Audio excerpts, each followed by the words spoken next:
যে যায় সে মারা যায়, বোবা হয়ে যায়, কানা হয়ে যায়, অন্ধ হয়ে যায়, না করে গোবিন্দকে পাওয়া যায় না। তো বৃন্দাবন শব্দে তুলসীর বন, তুলসীর জঙ্গল হয়েছিল, আর কিছু ছিল না।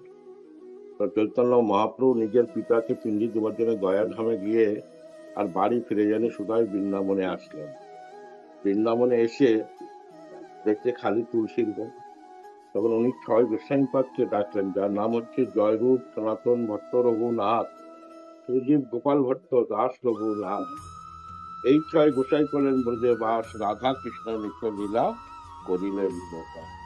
এই 6 গোস্বামীপাদ যদি বৃন্দাবনে না আসতেন তাহলে আজকে বৃন্দাবন ধামকে কেউ জানতেন না। তো আজ ভিতরকে বুঝেছি, আসলে শ্রীকৃষ্ণ চৈতন্য মহাপ্রভুর আসন, এই হচ্ছে নিত্যানন্দ মহাপ্রভুর আসন, এই হচ্ছে অদ্বৈত প্রভুর আসন, গদাধর পণ্ডিতের আসন, আর শ্রীনিবাস পণ্ডিতের আসন। একে বলা হয় পঞ্চতত্ত্ব।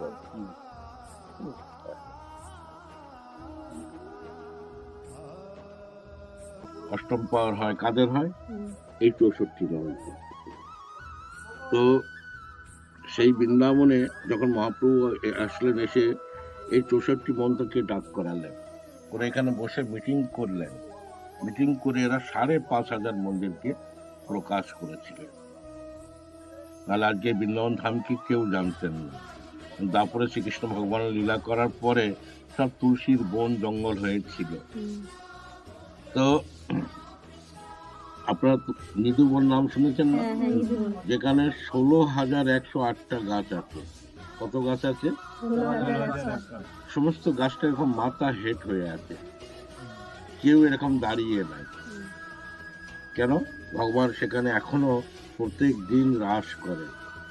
রাত্রে 8টার পরে পশু পাখি কীট পতঙ্গা মানুষ কোনো ব্যক্তি